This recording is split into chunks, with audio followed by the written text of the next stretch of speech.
Muy buenas tardes, amigas y amigos oyentes de Colectivo Burbuja. Os doy la bienvenida a un nuevo programa de Radioactividad Economía Directa. Hoy tenemos con nosotros a David, del blog Historia, Economía, Filosofía. Buenas tardes, David. Hola, buenas tardes a todos y felices fiestas. Igualmente. Y tenemos también con nosotros a Daniel Rueda. Buenas tardes, Dani. Hola, muy buenas tardes a todos y también repito el mensaje de felices fiestas a todos los que nos escuchan. Y seguramente entre más adelante Oriol de la Tesa, que hoy ha tenido algunos problemas y no ha podido llegar en la hora de inicio del programa. Hoy vamos a hablar de petróleo. Hemos visto un rally de fin de año en los precios del petróleo, superando netamente los $60. Hoy, que es el penúltimo día de cotización del año, estamos grabando a 28 de diciembre, el petróleo pues ha llegado a superar por momentos los $66, hablando siempre del Brent, que es el de referencia más habitual en Europa. Esto desde luego nos da una subida bastante considerable a lo largo del año y desde luego nos va a dar también ocasión de analizar qué es lo que ha pasado con los precios del petróleo, por qué han subido de esta forma. Vamos a hablar también en un balance del año de cómo ha sido a nivel de sostenibilidad, de calentamiento global, recursos naturales, biodiversidad, etcétera, y si se ha progresado, si no se ha progresado, o al revés, si es que hemos seguido la misma trayectoria pues de deterioro tanto del capital natural como de los recursos naturales y como de la propia calidad de este medio en el que tenemos que vivir y sobrevivir como especie. Y por último hablaremos del tema que está despertando tantas ampollas, que es el de la neutralidad en la red, esta neutralidad que parece cada vez más en peligro. Comentaremos qué consecuencias puede tener esto de cara a lo que es Internet como lo hemos conocido hasta ahora. Empezamos con el tema del petróleo. David, ¿qué está pasando con el petróleo? Coméntanos, ¿cuál es tu opinión? Bueno, como pueden seguirse a través de las estadísticas por ejemplo, del precio del crudo Brent, que ya has comentado, pues en lo largo del año lo que se ha podido ver es una subida sostenida, una bajada a mitad de año, alrededor de junio, etcétera, donde pues, hubo otra bajada a 40 y tantos, a 45, 47 dólares el barril, pero enseguida, desde esa fecha, en los últimos meses, ha seguido una rampa ascendente continua, con ciertos altibajos, y ahora está en los valores de aproximadamente unos 66, que suponen del orden de 10 a 11 dólares más que lo que había hace exactamente un año, ¿no? Estaba alrededor de los 53, 54, 55 dólares por barril. Entonces, pues lo que aparentemente está detrás, independientemente de que en algún evento, alguna pequeña subida puntual que puede seguirse en la curva de desarrollo de precio pueda tener efectos, parámetros de índole geopolítica, de crisis en la región, amenazas de algún tipo de conflicto, de Qatar, de todo lo que hemos escuchado en los últimos meses, en las tensiones con Irán, etcétera.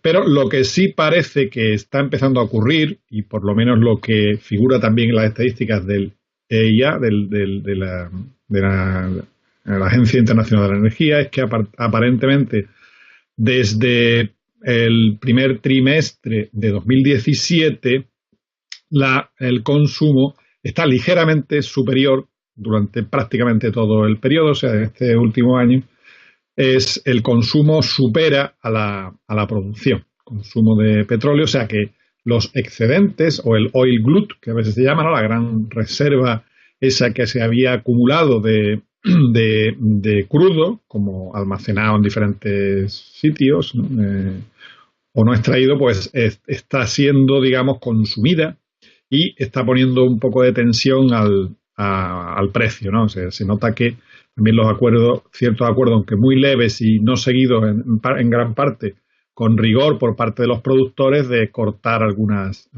pequeña parte de su producción, que eso es difícil de medir exactamente.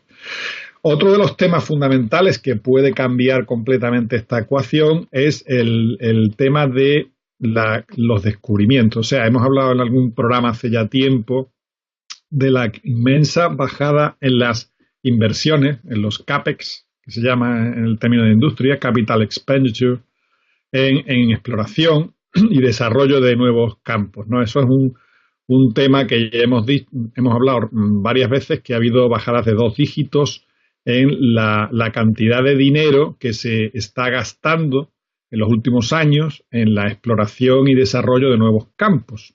Básicamente porque con la bajada del precio del crudo, que ha estado durante mucho tiempo incluso por debajo de $50 el barril, pues no era interesante, o sea, era complicado en servicio campos o pozos que además tenían un rendimiento que, como muchas veces hemos dicho, los low-hanging fruits, lo que está más al alcance de la mano con mejor rendimiento o mejor tasa de retorno tanto energético como evidentemente económico, pues ya se ha alcanzado. Ahora lo que queda es comerse el pan duro y empezar a explorar en zonas pues donde es más complicado en varios sentidos o tiene menos volumen, o está en el Ártico, o está en aguas profundas, o está en sitios donde cuesta mucho más, tanto en tema económico de inversión como en retorno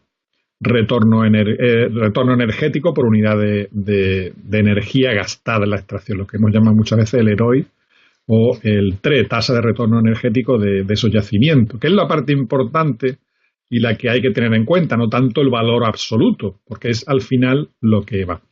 Se puede decir que este año las estimaciones que hace la Agencia Internacional de la Energía y otros organismos es que se han descubierto algo menos de 7.000 millones de barriles. En particular, creo que de 550 millones de barriles, el equivalente a 550 millones de barriles mensuales, que son 6.600 millones de barriles totales, digamos, que se podrían potencialmente extraer de los campos que se han descubierto. Normalmente no se extrae el 100%, se extrae algo menos.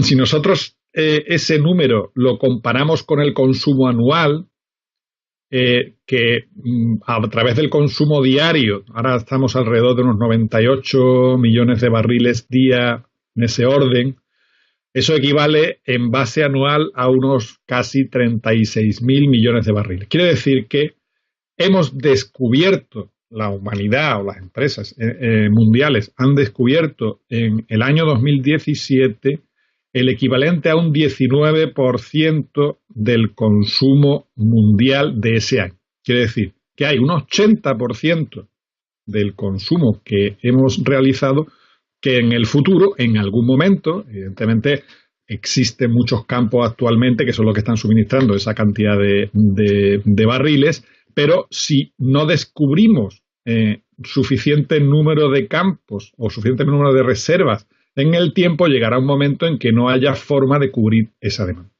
En el 2016 fueron unos 8.000 millones, estaríamos hablando de eso, del 20 y poco por ciento del total. O sea, hemos pasado de los 30.000 millones de 2012, que estaba un poco por debajo de la demanda global, pero se aproximaba, a 15.000 millones en el bienio 2014-2015, o sea, ya estamos empezando a hablar de menos de la mitad, hasta las cifras de 2016 y 2017, que estamos hablando de un quinto o menos del consumo de este año. Quiero decir, al pasar el tiempo, como todo el mundo sabe, los campos petrolíferos son campos que se van agotando con el tiempo, tienen una curva de terminación, de agotamiento, pues tienen que ser repuestos por otro tipo como ha pasado, por ejemplo, como recordará, los inmensos producciones de los campos del Mar del Norte para Inglaterra, que desaparecieron completamente, y de muchas otras zonas del mundo que han quedado, digamos, ya agotados, ¿no? Bueno, quiero decir, esa situación que no dará la cara, digamos, probablemente no hasta dentro de unos años, probablemente es cuando se note ese gran gap, pero empezará a notarse por el efecto combinado de la subida del consumo. La subida es lenta, con la crisis en 2014-2015 se ralentizó. Desde el 2013-14 se empezó a ralentizar, pero bueno, sigue poco a poco subiendo el consumo energético del petróleo, y es muy probable que en unos años se note mucho. Muchos expertos dicen que prácticamente el oil glut, o sea, las reservas, el acumulado de reservas que existen tanto de crudo extraído como de productos refinados, se terminará a mediados del 2018, dicen mucho. Entonces, bueno, pues es de esperar que el petróleo siga subiendo significativamente en los próximos meses, salvo que, bueno, haya algún evento que no se tenga en cuenta en las actuales estimaciones, o puede ser una crisis financiera o una situación internacional muy comprometida que haga que la economía se pare o tenga un comportamiento completamente distinto, que no hay que descartar por los temas financieros, etcétera, en el mundo, ¿no? Pero eso es un poco lo que se ve, ¿no? Lo que se ve es que ya la demanda está superando la oferta, y que para el futuro es de esperar que esos precios suban y suban muchísimo por el efecto de que cada vez pesarán más la falta de descubrimiento. El shale oil como hemos hablado muchas veces, que ahora mismo la verdad es que produce del orden el petróleo de Estados Unidos de shale, que produce del orden de 6 millones de toneladas de barriles día, es insostenible a lo largo del tiempo. Está sustentado por las condiciones especiales de ese país, de acceso a la liquidez mundial que tiene con esa grandísima facilidad, sobre todo de inversores privados, de la private equity, como se llama, no de los bancos que se han ido retirando, los grandes bancos de inversión, los grandes analistas potentes de esos sectores se han ido retirando, y lo que queda son los más y más inversores privados, etcétera, en fondos, a través de fondos, etcétera, donde es un capital un poco más especulativo, pero es de esperar que eso termine, y no demasiado bien. Bueno, cedo la palabra a mis contertulios. Sí, sí. Bueno, a mí también me gustaría mencionar el recorte de producción que han tenido los países de la OPEC, que yo creo que también ha contribuido, por lo cual yo creo que según vayan saliéndose de estos recortes o vayan produciendo pues casi al máximo de su capacidad, tal vez con la excepción de Arabia Saudita, que pocas veces lo hace, pues yo creo que contribuirá a que por lo menos durante unos meses los precios no se disparen según vayan haciendo esto, ¿eh? Eso por lo menos es la visión que tengo yo, y dándote la razón desde luego en todo lo que has dicho, David. Bueno, pues adelante, Dani, coméntanos qué piensas tú de la situación de la producción del mercado del petróleo. Adelante. Bueno, tras lo que lo que habéis expuesto, poco hay que añadir en cuanto a datos técnicos. Yo quería comentar de cara al futuro esa gran potencia que es la India, que está ahí en vías de empezar a crecer a lo ancho y a lo bestia, e industrializarse y ver realmente una clase media que gane, que va a hacer lo mismo que ha hecho China en los últimos años, que es empezar a consumir a lo bestia, y eso lo va a tener que hacer a base o de carbón o de petróleo. Seguramente también vayan a ser un competidor alto por el petróleo, así que yo veo que en cuanto India despierte realmente de este que está ya a punto de explotar y se una también a esta competencia por el petróleo, el problema puede realmente dispararse, no sé cuándo vaya a ser, porque, como decir, ahora mismo quizá empecemos a ver que sube, pero a mí me preocupa más qué pueda pasar entonces, y más también viendo pues que no está habiendo realmente un cambio importante, un esfuerzo importante en los principales, digamos, países que más consumen por buscar realmente o hacer una transición en el modelo energético que tienen. Lo vemos aquí en España.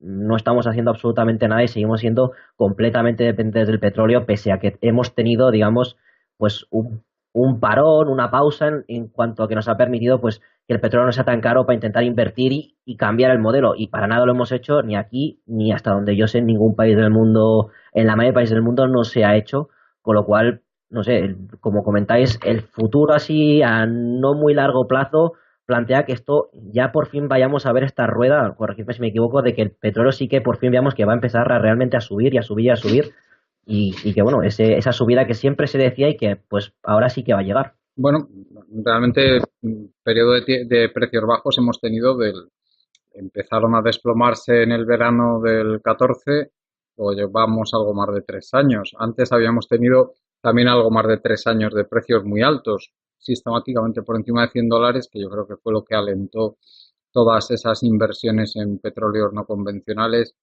que fue lo que finalmente hizo que se desplomaran los precios al superar la oferta de tanto de petróleo crudo como de petróleos no convencionales y otros líquidos como gases licuados, lo que ha hecho que pasara esto que pasó a partir del 14. Por cierto, que el otro día leía que Rusia ha puesto en marcha una superplanta para vender gases licuados ahí en el Ártico y que bueno, que no es, tampoco es despreciable la producción, ¿eh?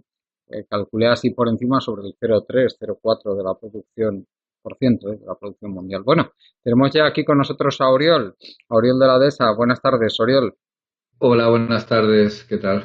Pues nada, estamos hablando del repunte de precios del petróleo, como llevabas ya escuchando unos minutos, y en fin, hemos comentado cómo los factores que han contribuido a esto, pues la caída en la inversión, el aumento del consumo, también hemos comentado de los recortes de producción en la OPEC. En fin, ¿cómo ves la situación ahora del mercado del petróleo y Bueno, de la producción a futuro? Adelante, Oriol. pues evidentemente para estos países productores han sufrido muchísimo, como es el caso de Rusia, por poner un ejemplo que hablabas antes, eh, con Putin cuando entró, cogió toda esta alza que llegó hasta los $150, pero claro, eso elevó los estándares de vida en Rusia, pero luego hubo todo ese descenso por toda esta sobreproducción que ha habido y parece que ahora se va ajustando, ¿no? Todos los países productores están interesados, hay incertidumbres también en algunas zonas como el Kurdistán, hay una economía que a lo mejor se va recuperando un poquito, pero evidentemente nos encontraremos con precios altos, pues en algún momento, esto lo sabemos. Lo que pasa que también hay que ver, y este es otro tema que es casi más interesante que el precio del petróleo, qué precio puede aguantar la economía antes de tirar la toalla o levantar el brazo que no puede más. Esto es un tema que hemos hablado en algunas veces y este quizás es este punto de ruptura es casi más interesante que hasta dónde va a llegar el petróleo, ¿no? Porque a mí me dice la intuición, pero claro, esto quizás tú como Juan Carlos como economista podrías responder mejor. Y yo veo muy dudoso que pudiéramos aguantar los 150 a los que llegó en 2007 en estos momentos, sin que todo este apuntalamiento que ha habido del sistema financiero no empezar a hacer aguas otra vez. No lo sé cómo lo veis, pero resulta intrigante. Yo creo que habrá una subida, sí, pero quizás tendida, no tampoco brutal, no como el Bitcoin.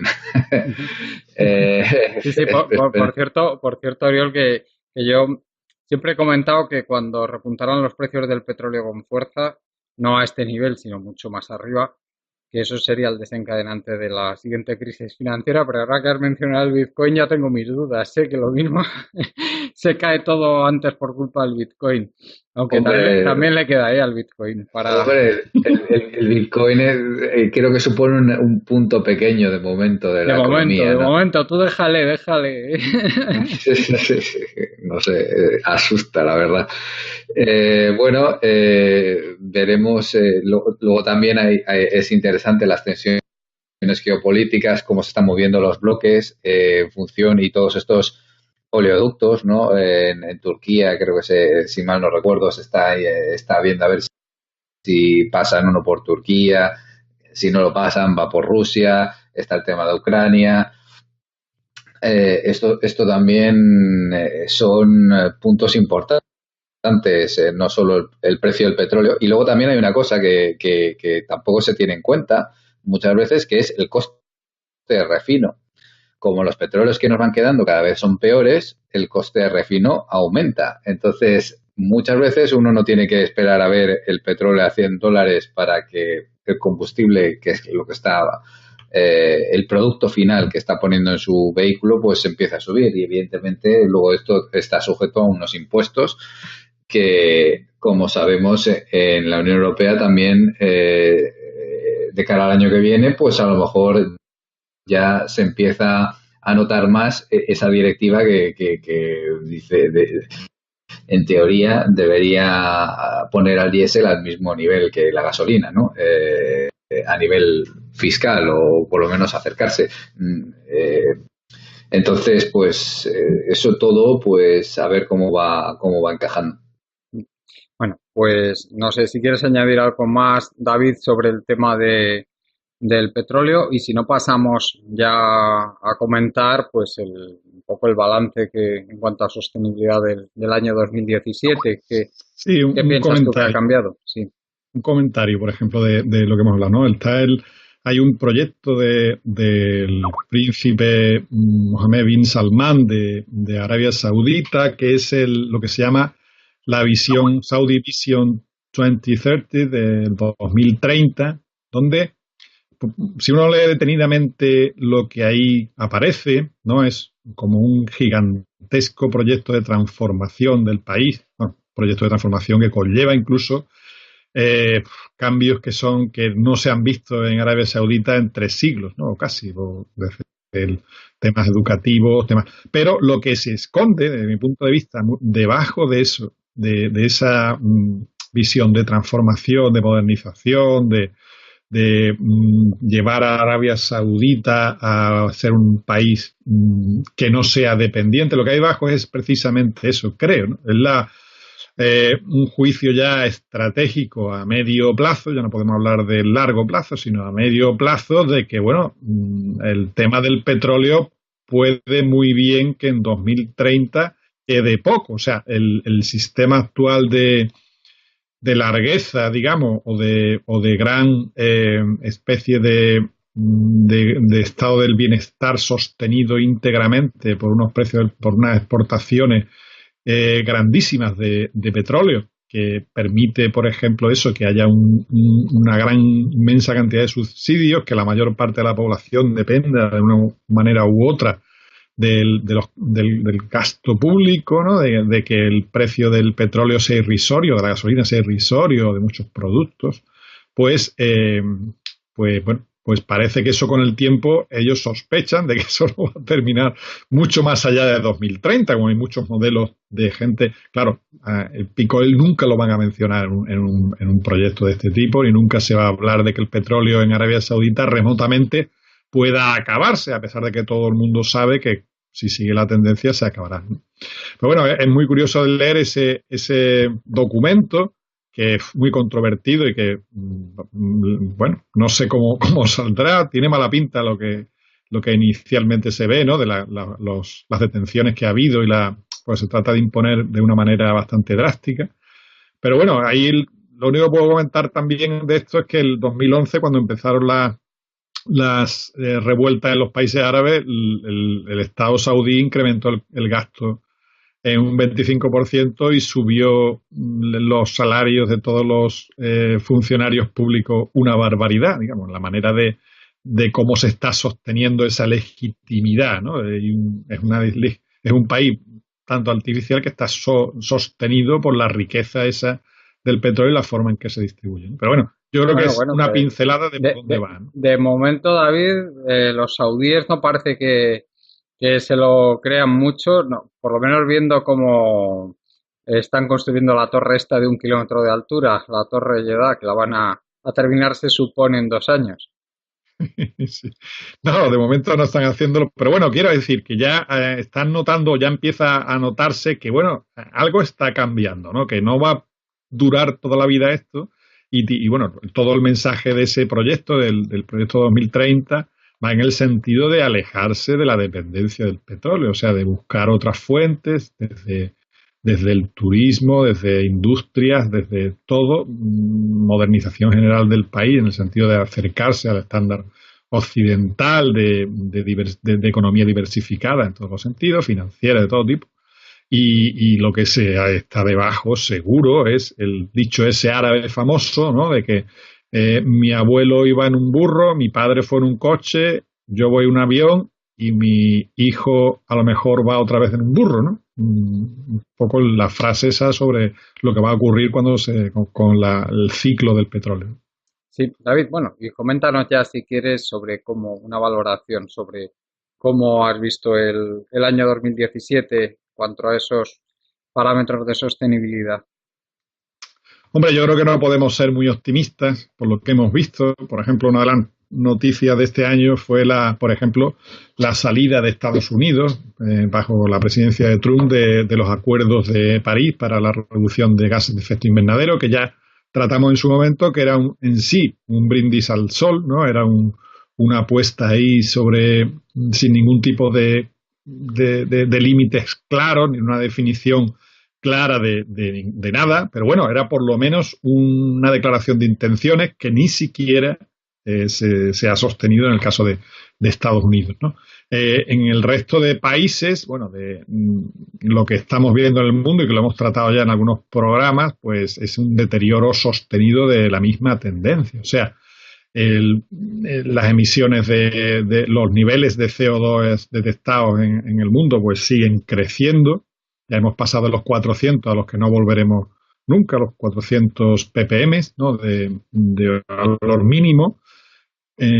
Hemos visto cómo el Ártico sigue perdiendo hielo hasta, bueno, prácticamente en verano desaparecer casi por completo. Se ha vuelto navegable, zonas que antes eran impensables. Hemos hablado sobre el desprendimiento de la inmensa capa Larsen C del Antártico, ¿no? Que se ha desprendido, que es como el tamaño de un pequeño estado americano casi, o de una gran provincia de España, de dimensiones. Y hemos visto cómo hemos hablado en otros programas sobre la crisis de los insectos, ¿no? De que en Europa se ha detectado el orden de la mitad de las poblaciones en solo 30 años, o bueno, la contaminación de plástico que sigue creciendo, ya está en todos los medios, en la cerveza, en todas las aguas potables, prácticamente es universal, con un efecto adverso sobre la salud que nadie sabe. O sea, a largo plazo todo ese impacto de esa inmensa cantidad de plástico en la que estamos inmersos, estamos rodeados tanto por fuera como internamente ya, en nuestro propio cuerpo de plástico por todos lados, bueno, los océanos, etcétera, y no se sabe el efecto a largo plazo que tendrán. Sospecho que no demasiado bueno. Y bueno, hemos hablado ya de la sequía, de la inmensa sequía que tenemos en España y en otros países, de la alteración climática, de los 3 tornados casi consecutivos, que era muy difícil verlo, que han llegado a la costa este de Estados Unidos, al Golfo de México, etcétera, y han azotado el Golfo de México uno detrás de otro, bueno, la zona del Caribe, más que incluso el Golfo de México. O sea, el balance global de cuanto a sostenibilidad es bastante lamentable. Gran parte porque, bueno, es muy difícil cambiar las cosas, ¿no? Aquí esto me recuerda muchas veces, bueno, y la manera de afrontarlo, ¿no? Que lo que se pretende afrontarlo son con acciones que son mínimas, con cuotas en algunos temas, con alguna barrera en algún otro, pero no hay una apuesta de plantearse una solución drástica de todo esto. No se ve tampoco. Es muy difícil en todos los sentidos. Todos estamos inmersos en la sociedad en la que vivimos y sabemos cuán difícil es cambiar la forma en que uno vive, en que uno gana el pan todos los días, en que cómo lo que hace, cómo es difícil de cambiar eso a nivel personal y más a nivel colectivo. A mí me recuerda un poco, hay una artimaña, una trampa que se usa, se empezó a utilizar, que se usa en la India, en el subcontinente indio, la parte sur, es una trampa muy curiosa que, bueno, para servir como metáfora, ¿no?, de lo que ocurre, que es para cazar monos se utiliza un recipiente que es, o bien puede servir una vasija o puede servir un coco al que se vacía por dentro y se le hace un agujero donde quepa exactamente la mano del mono. O sea, el tamaño tiene que ser pequeñito para que pase la mano de un monito, de un mono que pueda, pero no justo, ¿no?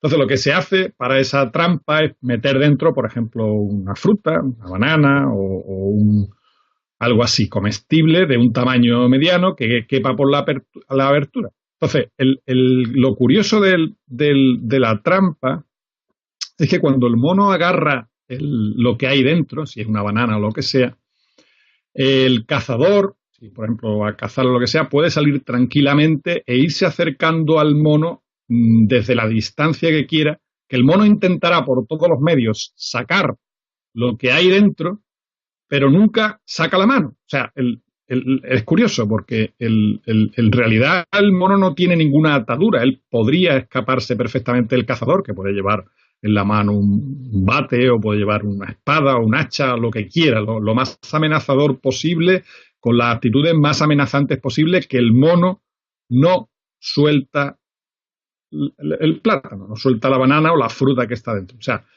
entonces, lo que hay detrás es cuando nos centramos, cuando alguien se centra verdaderamente en realizar en enfocarse a la resolución de los problemas de una determinada manera o entiende sus habilidades, etcétera, de una determinada manera, lo complicado que es salirse de esa manera de operar. O sea, el mono ese pues ha cogido miles de veces, ha manipulado, él utiliza sus manos perfectamente para manipular, para hacer las cosas, pues ve el mundo, las cosas que hace a través de la eficiencia en la manipulación. Entonces, no se le ocurre que en este caso esa manera de enfrentarse al problema de la amenaza que tiene, pues lo único que hace es el mono ponerse hipernervioso e intentar hacer otro tipo de manipulaciones para intentar extraer su mano con la fruta dentro.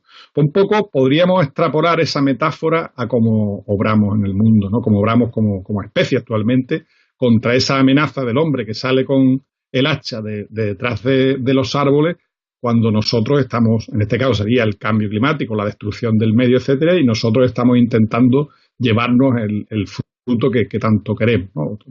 O seguir con nuestra dinámica.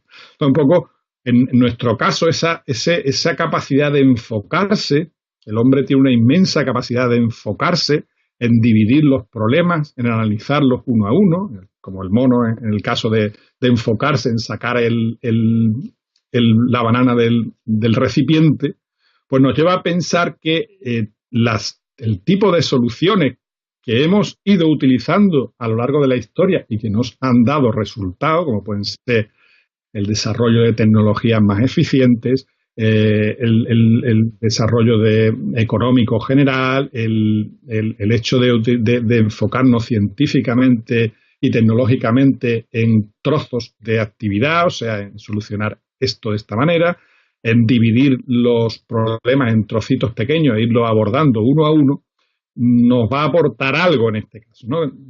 La crítica, lo que siempre se dice cuando se habla de toda esta temática que hablamos es que habrá alguien muy inteligente, alguien o equipos de científicos que abordarán los problemas y buscarán soluciones brillantes y definitivas a los problemas, ¿no? Eso es para mí el mismo equivalente que hace el mono que tiene metida la mano en el jarrón ese. O sea, está intentando buscar las mismas soluciones para problemas que son completamente diferentes. El mundo en el que estamos y nuestras manipulaciones sobre el mundo conllevan a que los problemas que son locales hacerse globales, los problemas que son lineales volverse no lineales y los que son tratables completamente intratables. Por lo menos esa es la tendencia que veo en cuanto al universo de problemas, porque no hay un problema. No tenemos un problema solo de calentamiento global, no tenemos solo un problema de biodiversidad, no tenemos un problema solo de contaminación, no tenemos solo un problema de deterioro de la salud, no tenemos solo un problema de legitimidad de las élites, no solo tenemos un problema de sostenibilidad del petróleo, no tenemos solo Es que el número y el volumen de problemas que tenemos son totalmente globales, no lineales e intratables de la manera en que intentamos tratarlo, ¿no? De salirse fuera del cuadro y verlo un poquito más a la distancia. Y un poco eso es lo que veo. Pues, Dani, ¿qué balance haces tú del año? ¿Qué nos puedes añadir a lo que ha dicho David? Adelante. Pues uno muy malo. Como comenta David, quizá el gran problema es que pese a que por fin estamos empezando a ver generalmente en nuestro día a día ya nos damos cuenta de ese aumento de las temperaturas y depende en qué partes del planeta suceden otros problemas, como pueden ser estas tormentas o tornados tropicales más comunes, pese a que ya estamos viendo los efectos, empezamos a verlos, no hay esa concienciación clara y grande de la gente. O sea, la barbaridad de lo que tiene que haber pasado para que lo empecemos a apreciar en nuestro día a día, la gente no entiende de que eso quiere decir que esto ya ha cogido una inercia y que va a ser muy difícil pararlo y que tenemos que luchar porque esto se nos va a ir de las manos. Por poner datos, ha salido recientemente un artículo del National Oceanic Atmosphere Administration en el cual pues dicen que desde 1900 la temperatura media del aire de la superficie del aire que está sobre el mar ha aumentado, ponen aquí de media, ¿cuánto pone aquí? Ha aumentado unos 4 grados. Es una burrada eso. Eh, tenemos otros más datos. Por ejemplo, según la NASA, desde 1880 hemos seguido aumentando temperaturas. Este año otra vez más récords aún, con cantidades de dióxido de carbono en la atmósfera que estiman que son las más altas desde hace casi 4 millones de años en el planeta. Como bien ha comentado David, también las alergias, la gente que tiene alergias lo tiene que haber notado. Las temporadas de alergias se están alargando muchísimo y ya no solo es que se alarguen, sino que son más intensas. Lo de la plataforma del Larsen C también lo ha comentado David, pero es que la noticia se supo ahora, porque estas cosas las sabemos, bueno, se supo a mediados de este año y fue en 2016, porque se sabe con retraso. O sea, a ver el año que viene, este 2018 que empieza ya, que aún no hemos podido analizar de todo lo que ha estado pasando. Por ejemplo, ya se hizo una advertencia de esto hace 25 años, precisamente en 1992, que hubo una carta, creo que fue por unos 1.500 científicos que hicieron una carta así muy laureada con algunos premios Nobel advirtiendo de esto. Pues desde entonces no hemos ido más que a peor. De hecho, desde entonces se ha demostrado que se ha perdido un 26% del agua potable, se ha aumentado un 75% las áreas muertas en el océano y se han perdido más de 1,2 millones de kilómetros cuadrados de tierras forestales. Y esto, como os digo, son cosas que hay sitios donde ya se ven. Este mismo año en Phoenix, en Arizona, han habido como una media de 50 vuelos que se han tenido que parar porque las temperaturas eran demasiado altas en pista y los aviones no podían despegar ni aterrizar con seguridad por la alta temperatura del asfalto. Hace también el año pasado, pero este año salió un artículo en Nature, en el cual se probaba el primer caso de desaparición de un río por lo que se llama piratería fluvial causada por el cambio climático. Es decir, se fundió un glaciar, que este glaciar lo que hacía era precisamente fomentar el cabal de una cierta ramificación del río. Al fundirse este glaciar, el cabal no era suficiente y el río se desvió a otro río. O sea, un río que tiene varias ramificaciones, lo cual hace que toda una zona que dependía de ese río pues ya se quede sin esa agua inmediata. Y lo peor es que eso pasó de repente, o sea, pasó en una semana. No os creéis que lo empezaron a ver o no. Fue de golpe. Es el primer caso que se ha demostrado que es por cambio climático. Esto pasa de forma natural y está estudiado porque la geología y la topografía del planeta cambian, pero no tan abruptamente. También hemos hablado en temas de biodiversidad, de insectos, que cada año vamos a peor. Bueno, todo esto lo único que hace es confirmar que año tras año vamos a peor y lo peor es que no vemos que haya concienciación para cambiarlo. Se proponen algunas cosas, se hacen menos y siempre son claramente insuficientes a lo que realmente haría falta, más teniendo en cuenta que esto ya está en marcha. O sea, es que aunque mañana lo hiciéramos perfecto, vamos a tener consecuencias durante muchos años porque esto no se para de golpe. Y si no se va a parar de golpe y encima seguimos echando gasolina, pues vamos a ver dónde acabamos. Pero es que la cosa pinta muy mal. Otro año de suspenso, claro. Oriol, adelante. Bueno, leía noticias últimamente de que el ejército americano ha desclasificado información sobre ovnis. Yo cuando lo leía pensaba, yo creo que la verdad es que no me intriga si los ovnis nos visitan. Creo que es mucho más intrigante por qué no estamos destruyendo nuestro planeta y no hacemos nada al respecto. O sea, eso sí que no te intriga si hay o no vida inteligente fuera del planeta Tierra, sino si la hay en el planeta Tierra, ¿no? Para mí es mucho más intrigante. Podían estar pasando los extraterrestres por enfrente de mi casa todos los días y me seguiría intrigando más cómo nos estamos cargando todo, cómo hay tantísimas señales, habéis descrito fenomenal todos los indicios. Podríamos seguir hablando de más, el agotamiento de los caladeros en los océanos, la degradación paulatina por toda esta industrialización de la comida, bueno, pues todas las consecuencias que está llevando. Al final uno llega a la conclusión, y muchas veces, incluso en el movimiento ecologista, muchas veces hay mucha gente que todavía no lo ve, ¿no? Y es el modelo social. Es el business as usual el que lleva esto. No es tan fácil como, y David lo ha descrito muy bien, no es cuestión de poner una mano en el agujero donde sale agua en un lado y en otro, sino hay que verlo todo en su conjunto, ¿no? ¿Cuál es el desarrollo humano? ¿Cómo nos estamos desarrollando? ¿Estamos verdaderamente, es todo progreso lo que tenemos o no todo es progreso? También es otra pregunta importante como humanos, ¿no? Como especie, ¿no? Eso también es un tema muy controvertido. Muchos de los avances que tenemos no están reportando en una mejora de la calidad de vida, de las relaciones humanas, no solo el tema material, ¿no? Hay temas ahí que siguen también sin estar verdaderamente solucionados, ¿no? Y bueno, pues efectivamente las señales cada vez son mayores y yo creo que realmente el ser humano solo reacciona cuando esté muy en el límite. Y vamos a ver, siempre ha habido muchos de nosotros que hemos pensado que llegaríamos a ver cosas increíbles que la gente ahora mismo no nos podemos imaginar y que es cuando se empezaría a reaccionar, ¿no? Y efectivamente el cambio climático está teniendo unas consecuencias clarísimas. Quizás es el problema más grave al que nos enfrentamos, porque todo está ocurriendo a muchísima velocidad y evidentemente es el problema más grave, pero luego hay otros, todos los problemas de agotamiento de recursos, de expolio del medio natural, los océanos llenos de plástico.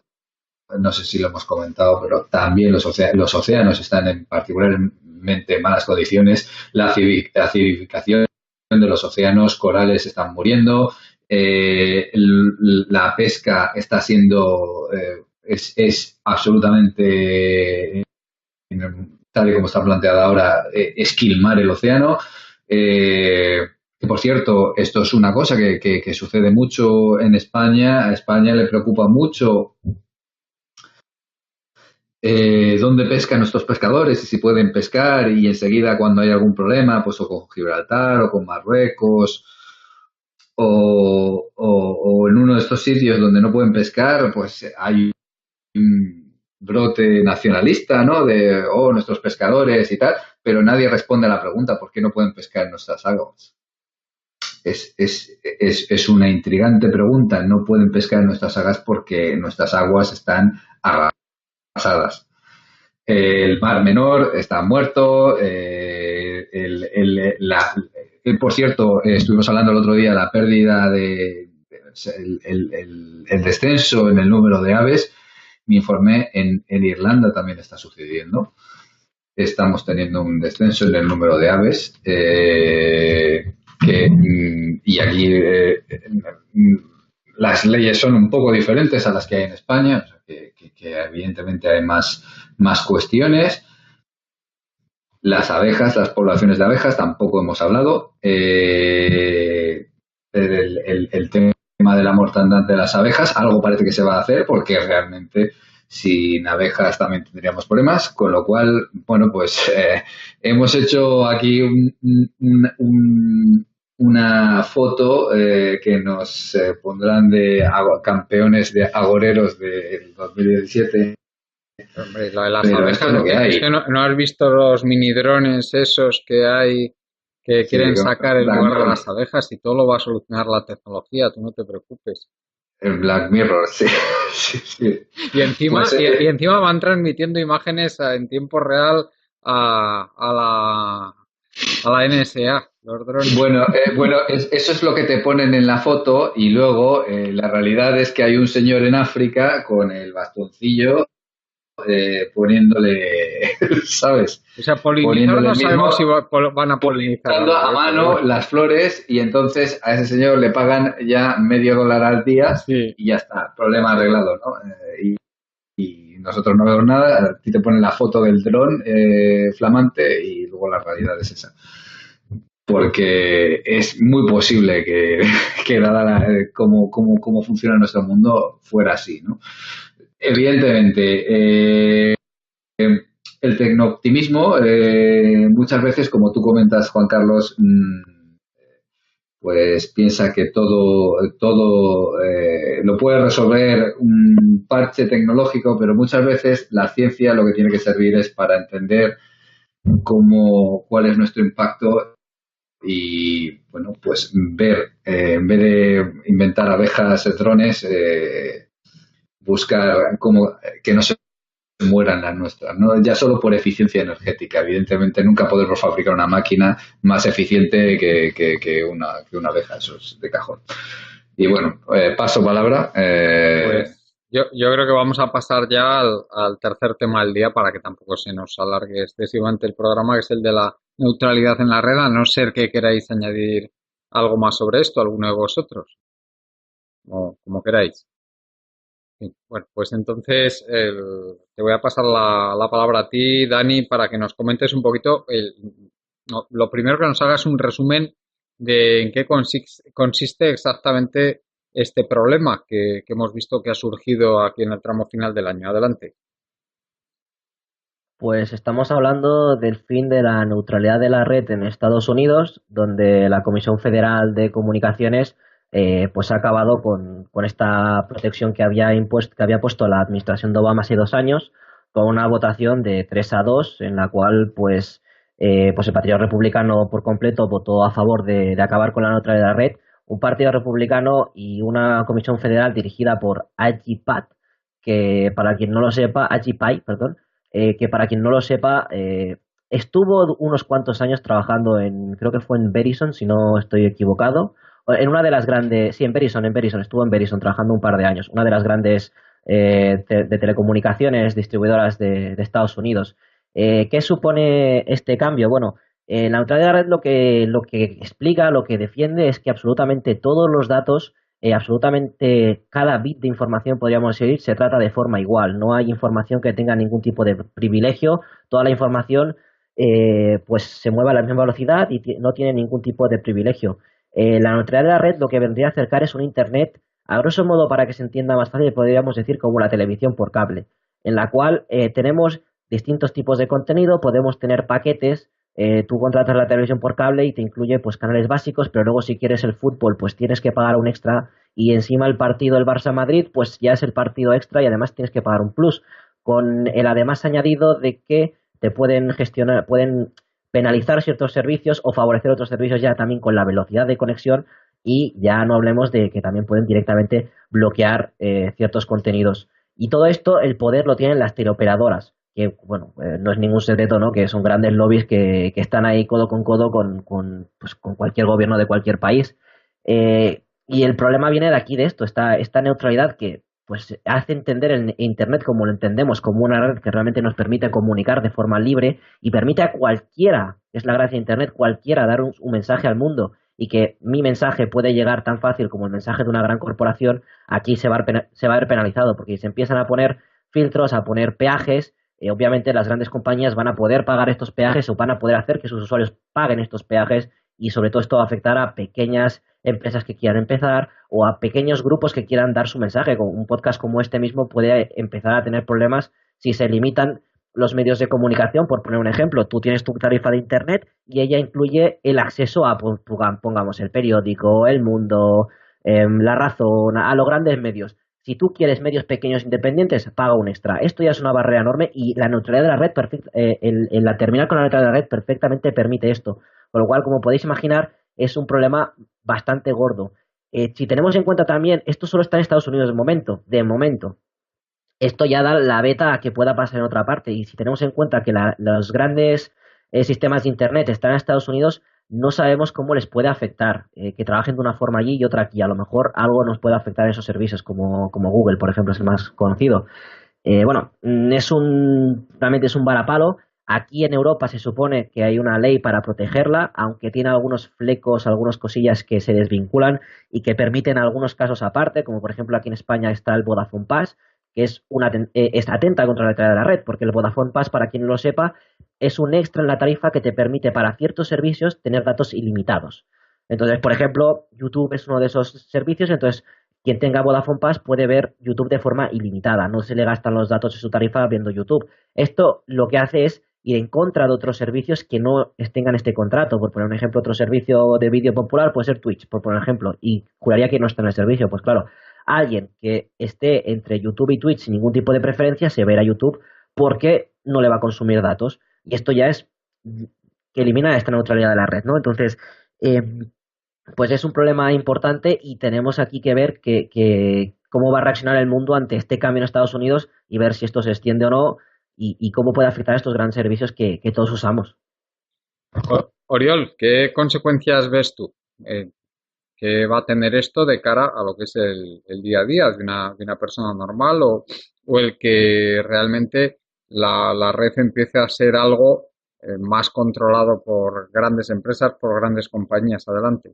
Bueno, como él bien recuerda, ha apuntado muy bien, el tema del ancho de banda patrocinado. En Irlanda no hay que pagar ninguna tarifa especial, pero todos los datos que puedas o sin límites, que normalmente están incluidos WhatsApp, a veces YouTube, todo eso es ancho de banda patrocinado, que se llama, ¿no? Y eso es ancho de banda que están pagando, pues, en este caso YouTube, o está pagando, pues, quien sea, ¿no? Sí, efectivamente, pero este es uno más de los múltiples ataques que está teniendo la libertad en la red por parte de múltiples países. Este es uno muy serio y efectivamente las consecuencias es que, bueno, pues que Internet sea una autopista de peaje. Es decir, que, bueno, realmente ahí uno interconectaba e intercambiaba ancho de banda. Y ahora, pues, evidentemente, no está garantizado. En nuestra empresa, incluso hay dudas, ¿no? Porque tenemos servidores alojados en los Estados Unidos y estamos preguntándonos si merece la pena tenerlos ahí porque crea incertidumbre, ¿no? Incertidumbre de cómo se va a repartir el ancho de banda. Como no somos una gran empresa, evidentemente nos puede llevar a tener problemas. En principio, hay que recordar que lo que se llama perfilar el tráfico es una cosa que no es tan extraña. Antes se hacía con bastante asiduidad. Yo lo tenía que hacer, por ejemplo, en mi ADSL, cuando la ADSL era de 256 kilobit, pues tenías que organizar en colas, digamos, el tráfico por orden de preferencia. Y esto es una cosa que sucedía cuando el ancho de banda es muy pequeñito, está muy ajustado, etcétera, ¿no? Es el argumento que utilizan, ¿no? para hacerlo algo que es una cuestión de tipo técnica y que no iba en contra de o a favor de alguna empresa en concreto, sino tipos de tráfico, ¿no? Por ejemplo, hay tráfico que necesita una respuesta inmediata, como puede ser una terminal remota, y hay tráfico que, por ejemplo, el streaming de una película, que lo puedes parar unos segundos porque hay un almacén, una caché intermedia, que no pasa nada, se vacía un poquito y el usuario final no está notando nada, ¿no? Estas cosas, estas técnicas en la administración de sistemas, pues a veces eran necesarias. No van en contra de una empresa o de otra. O sea, es por tema de protocolos. Es decir, que yo no estamos hablando de patrocinar HBO por contra de Netflix, que es lo que parece que va a suceder.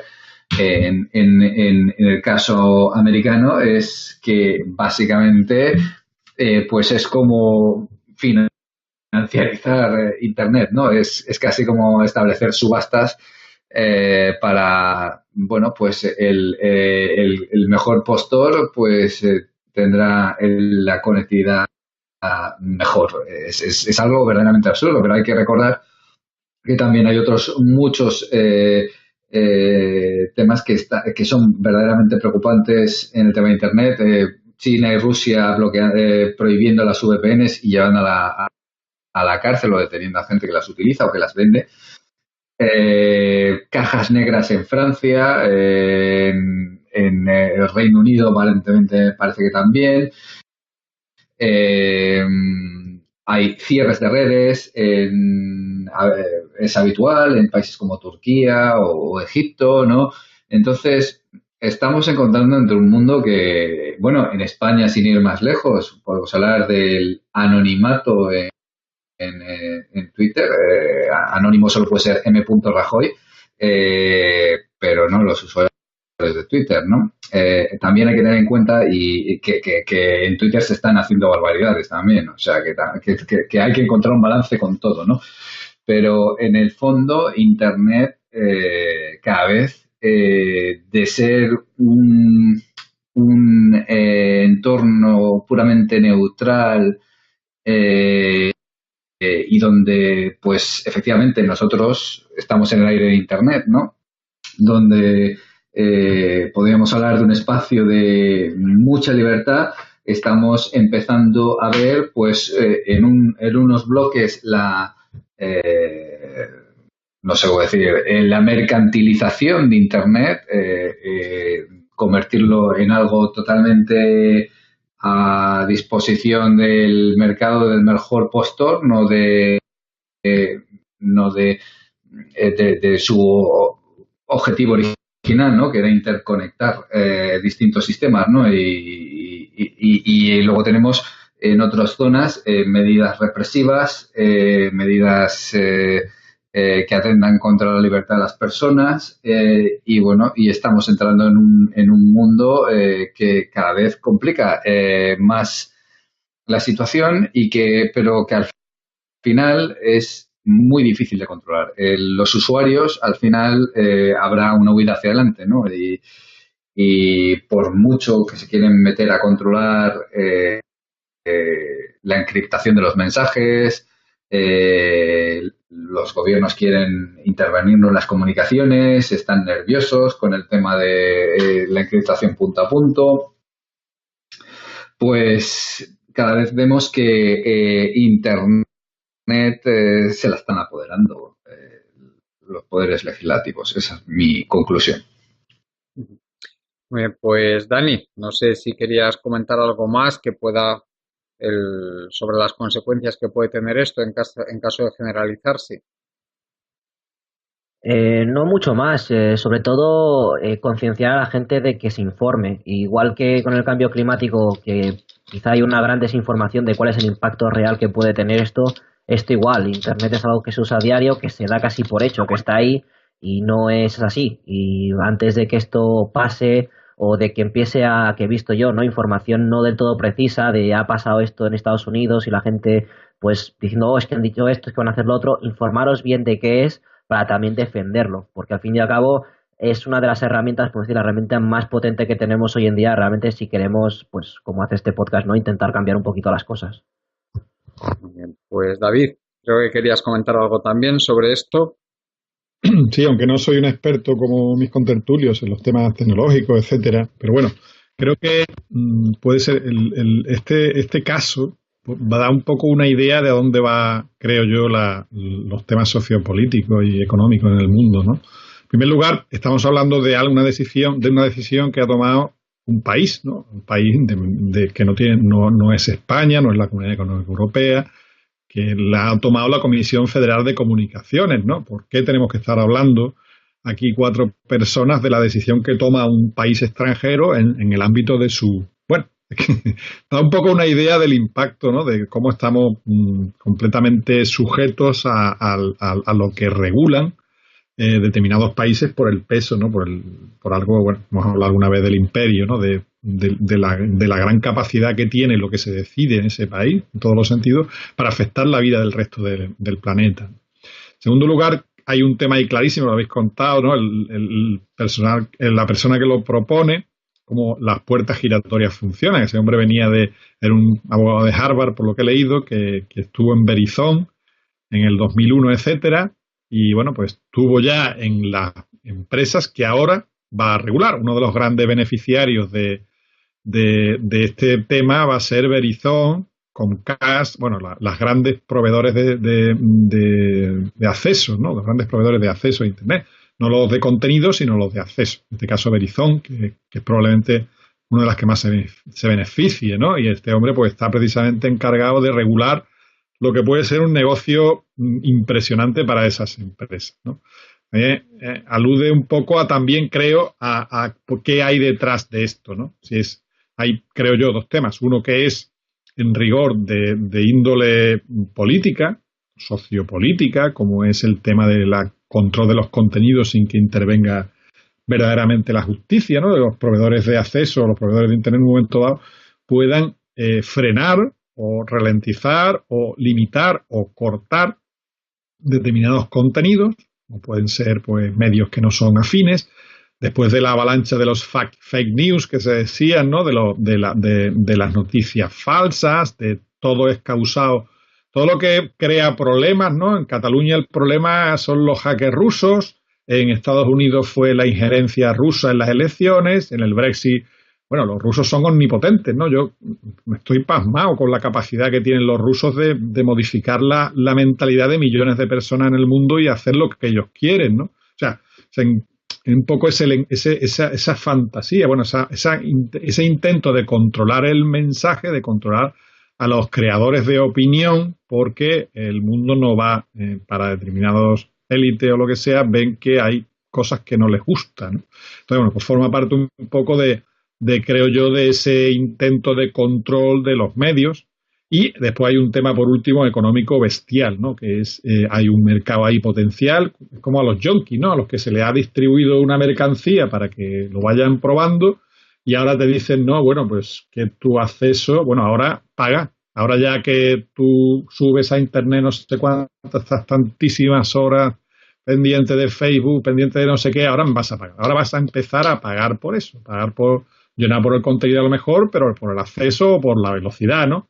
Y bueno, por romper completamente eso, establecer una desigualdad en el nivel de los usuarios tremendo. O sea, el que se quede han reducido eso a un acceso limitado, como antiguamente con los modems, ¿no? De acceso ahí a Internet, que tardaban las páginas en cargar no sé cuánto, a el que tenga pues un acceso infinito inmediato a todo, ¿no? O sea, se junta toda la serie de tendencias desde las puertas giratorias, el control de la información, la influencia del imperio, la desigualdad creciente, etcétera, la búsqueda de otros sectores extractivos para conseguir más dinero, etcétera, más recursos. Bueno, se junta toda esa dinámica que vemos tan destructiva últimamente, ¿no? Internet pues no se va a librar, efectivamente, ya lo estamos viendo, ¿no? Bien, Oriol, no sé si quieres comentar algo más antes de acabar. No, evidentemente lo de Rusia son los malos de la película. Bueno, esto es puro hooliganismo, digamos, es ridículo. Pero bueno, sí, cada vez la capacidad de los estados es mayor y bueno, veremos este año cómo va deparando, porque Internet es un punto caliente, evidentemente. Es algo que los estados, y si la crisis sigue avanzando, pues es algo que los estados van a querer controlar. Pues muchas gracias, Oriol, como siempre. Gracias por invitarme. Y no sé si quieres dar alguna referencia para seguirte. Sí, en Twitter como Oriol de María, y nada, hasta la próxima. Hasta el próximo día, Oriol. Gracias. Dani, si quieres comentar algo más, y si no, pues agradecerte tu presencia y que nos des alguna referencia. No, nada más que comentar, agradeceros a vosotros la invitación y referencia, lo único que tengo es ahora mismo es en el canal de YouTube de Residencia de Investigados, del CSIC de Barcelona podéis encontrar mi charla acerca de almacenamiento de energía y bueno, y modelos de energía basados en energías renovables, que bueno, si buscáis en ese canal y buscáis charlas, la de Daniel Rueda, pues ahí tenéis la mía. Y nada, pues nada, os deseo felices fiestas y un placer. Un placer igualmente y felices fiestas. Gracias. David, como siempre, muchas gracias. Vi que después de algún tiempo actualizaste un post muy interesante en tu blog. No sé si has escrito algo más desde entonces. No, la verdad es que me cuesta bastante trabajo. No me extraña porque lo dejo. el post, si lo pasamos a Dina 4, debía tener como 30 páginas. Era pero interesantísimo, ¿eh? Tengo ese problema, que no soy capaz como alguna vez me habéis oído aquí también, no recorto. Pero bueno, gracias por invitarme y bueno, pues deseo lo mejor para el año próximo a todos y a los que nos escuchen y a vosotros. Y bueno, pues nada, hasta el siguiente programa. Pues muchas gracias, David, y gracias por supuesto a toda la gente que nos escucha. Y os deseamos de todo el equipo de Colectivo Burbuja pues un feliz año 2018 y sin más nos despedimos por hoy. Os recordamos nuestra página web colectivoburbuja.org. Quien quiera puede asociarse a Colectivo Burbuja y agradecer a Juan Martínez y a Marta Alonso, los compañeros que están ahí al pie del cañón para que los programas salgan adelante. Hasta el próximo día.